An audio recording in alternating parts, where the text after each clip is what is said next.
नमस्कार। हा आमच्या घरचा गणपती बाप्पा आहे 2025 चा।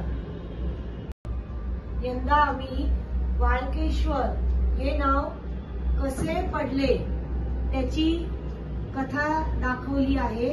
वाळुकेश्वर महादेव काय आहेत, कसे निर्माण झाले, या सगळ्या आख्यायिका ज्या आपल्याला माहित आहेत त्या आम्ही दाखवल्या आहेत।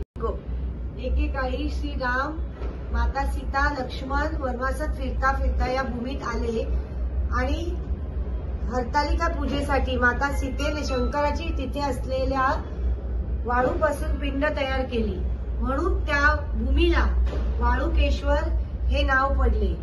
आणि पूजेसाठी त्याच पिंडीच्या लक्ष्मणाकडे तिने पाणी मागितलं, त्यावेळेला त्याने बाण काढून तिथे सोडला, त्याचबरोबर गंगा निर्माण झाली, म्हणून त्या गंगेला बाणगंगा असं संबोधलं जातं।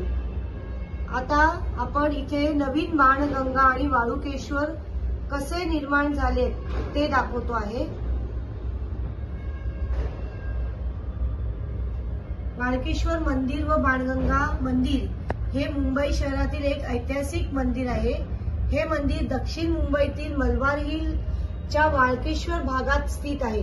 वाळकेश्वर मंदिर व लगतचा बाणगंगा तलाव इसवी सन 1127 साली लक्ष्मण प्रभू नावाच्या गौड सारस्वत ब्राह्मण व्यक्तीने बांधले आहे। ते 16व्या शतकातील पोर्तुगीजांनी परत एकदा पाडून टाकले होते, परंतु 1715 साली राम कामत नावाच्या श्रीमंत इसमाच्या औदार्यामुळे हे मंदिर पुन्हा बांधण्यात आले आणि ते आता सध्या या अशा स्थितीत आहे। गणपती बाप्पा मोरया, मंगल मूर्ती मोरया, उंदीर मामा की जय, पार्वती पते हर हर महादेव की जय।